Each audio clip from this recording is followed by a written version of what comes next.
네, 제주도에 있는 한 도로에서 난폭 운전에 항의한 운전자가 보복 폭행을 당하는 사건이 발생했습니다. 이른바 제주 카니발 폭행 사건인데요. 이 파장이 계속되고 있는 가운데 제주에 이어서 대전에서도 비슷한 일이 있었죠.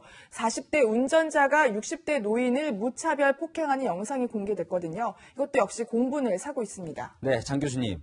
일단 제주도 사건부터 좀 보죠.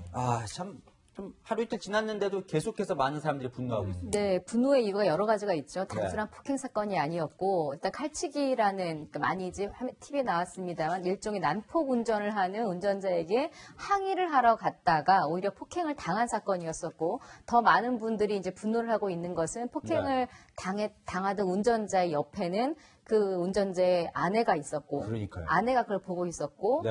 더 속상한 것은 뒷좌석에 어린 아이들 둘이 자신 아버지가 이렇게 무차별적으로 폭행당하는 걸 고스란히 봤다는 거잖아요. 그러니까 본인이 물론 그 피해자는, 그러니까 가해자는 자신이 난폭 운전을 하지 않았는데 항의하니까 화가 났다고는 합니다만, 난폭 운전을 하지 않았더라도 누가 항의하는 저렇게까지 폭행을 휘둘렀다라는 것 자체가 많은 분들이 이해할 수 없는 부분이고, 앞서도 말씀드렸지만 온 가족이 보고 있는 곳에서 이게 사실 더 큰 핵심인 것 같습니다. 네. 이 사건을 조사하고 있는 제주 동부 경찰서는요, 이 가해자 A 씨를 입건해서 조사 중이라고 밝혔는데요. 경찰 관계자의 목소리 한번 들어보시죠. 피해자가 김포 거주하는 사람인데 개인적인 사정 때문에 8월 말에 와서 조사를 받겠다 이런 상황이고, 간단히 피해 진술 수사를 써서 메일로 보내달라 해서 담당자가 지금 메일 받아서 가해자는 지금 폭행하고 재물손괴 혐의로 입건돼가서 지금 조사까지 다 끝난 상태입니다. 플랫폼도 찍은 거 다 시행하고 있어요. 네, 김 변호사님. 네. 지금 폭행 및 재물손괴 협의로 입건돼서 조사까지 다 끝났다라고 얘기를 하니까 많은 사람들이 저걸로 되겠느냐, 너무 약한 처벌이다, 이렇게 또 반발하고 있습니다. 우리나라 이제 일반적으로 법에 있어서 이제 처벌할 때는요, 결과를 굉장히 중시합니다.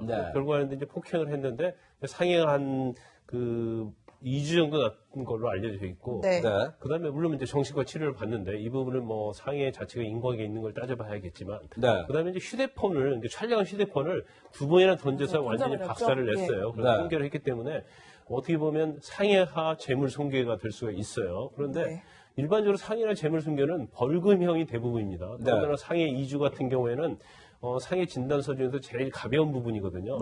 그래서 지금 현행 우리 어떤 법률적 관행이나 그런 걸 보면 결과가 별거 아니면 그 과정에 있어 아무리 죄질이 불량하다 하더라도 벌금으로 끝나는 경우가 굉장히 많아요. 그래서 그 사실은 그 과정 중에서 이제 이번 사건 같은 경우에는 더군다나 자녀가 있고 어린 자녀, 5살, 6살 된 아동이 있잖아요. 자녀가 있고 부인 있는 상황에서 본인이 잘못하고도 저렇게 가해자 입장에서 이렇게 상해를 입히고 폭력을 휘두르면 그게 받는 정신 충격이 굉장히 커요. 그리고 저도 그 전에 한번 경험을 한 적이 있는데, 그러니까 저는 제가 가해를 당해보지는 않았는데 이런 경우가 있었어요. 그러니까 신호를 유발하지 않고 갔는데 경찰이 잡는 거예요. 유발했다고. 그래서 이제 설명을 했죠. 그래서 경찰이 이해가 되니까 신호 유발 안 했네요 보냈는데, 그때 우리 애들이 한 5살, 6살 뭐 그 정도 됐을 때예요. 비슷한 나이네요. 그런데 그걸 보고는 거기에 대해서 아버지가 참 경찰한테 얘기를 잘했다.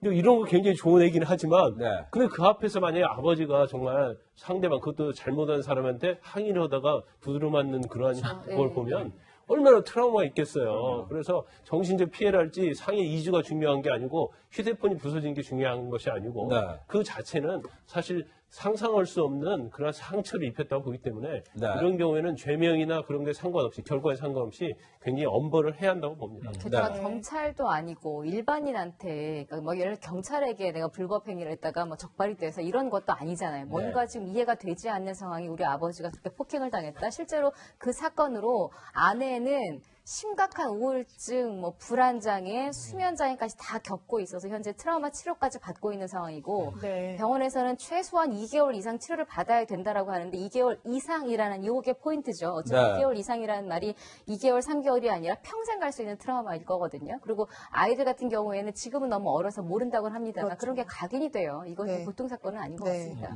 사실 뭐 국민들의 분노도 뜨겁습니다. 영상이 공개되면서 사실 공감하는 분들도 많으셨고, 이 가해자의 가해자에 대한 강력 처벌을 네, 요구하는 그런 청와대의 청원 게시판의 글이 10만 명을 돌파했다고 해요. 국민청원이 올라왔어요. 내용 간단합니다. 가족들 보는 앞에서 가장에게 이렇게 무차별 폭행을 한 이 범인, 가해자는 정말 엄벌에 처해야 한다라는 취지입니다. 네, 네. 그런데 지금 이게 보도 사흘째입니다. 사건이 벌어진 건 지난달 4일이니까 한 달이 넘었지만 네. 이게 이제 대중에게 보도를 통해서 알려진 것은 사실은 한 이제 변호사의 유튜브 채널과 그리고 이제 인터넷 커뮤니티를 통해서 확산되다가 방송에서 다룬 게 오늘이 사흘째거든요. 네. 10만 명 돌파예요.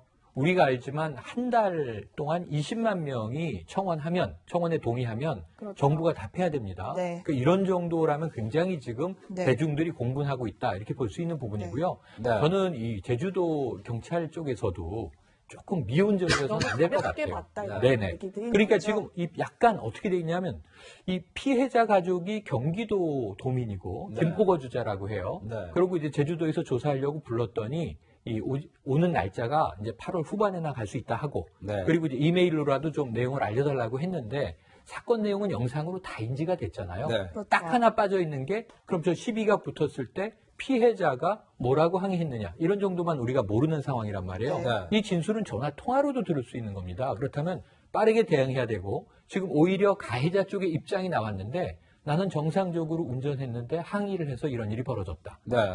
설사 그렇다 해도 저런 일은 벌어지면 안 되는데 영상으로 보면 뭘 정상운전했습니까? 네. 할치기 했잖아요. 네. 제가 뒤에 회색 운전자였다고 해도 누구라도 저건 항의할 만한 상황이 벌어졌어요. 네. 자신의 앞에 트럭이 있으니까 그냥 이 좁은 틈에 끼어들지 않습니까?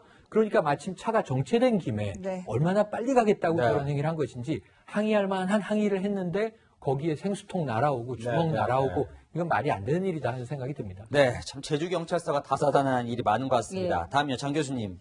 제주 사건을 이제 다음으로 대전으로 한번 가볼게요. 대전에도 참 비슷한 사건이 발생을 했죠. 예, 네. 대전에서도 지금 이런 비슷한 사건, 그러니까 40대 남성이 60대 노인을 폭행하는 사건이 영상으로 올라왔는데 지금 나오고 있죠. 이 경우에는 조금 더 잘 적반하장격입니다. 어떤 경우냐면 지금 저 가해한 40대 남성이 차선을 변경해서 그것도 깜빡이도 켜지 않고요. 차선을 변경하다 보니 뒤에 오던 60대 운전자가 그 차를 들이받은 거예요. 교통사고가 네. 났겠죠. 네. 그럼 보험사 불러 처리를 하든 뭐 아니면 뭐 서로 합의를 하든 될 일을 가지고 저렇게 폭행 사건이 벌어진 것이고 이 사건 역시 한 자동차 커뮤니티 온라인상의 영상이 올라왔는데 저 영상을 찍은 사람이 경찰이 온 이후에 본인이 영상을 찍어둔 게 있으니 필요하면 이야기를 하라라고 이야기까지 했다라고 하거든요. 네. 이 사건도 역시 젊은 사람이 단순히 노인을 폭행했다 뭐 이것도 물론 문제입니다만 네. 저렇게 아무것도 아닌 작은 일로 시비가 붙어 저런 큰 폭행으로 이어진다라는 것 자체가 결국은 또 작은 일로 시작해요. 사회병이 아닌가 네. 하는 또 이런 얘기까지 나오고 있는 상황입니다. 안타깝습니다.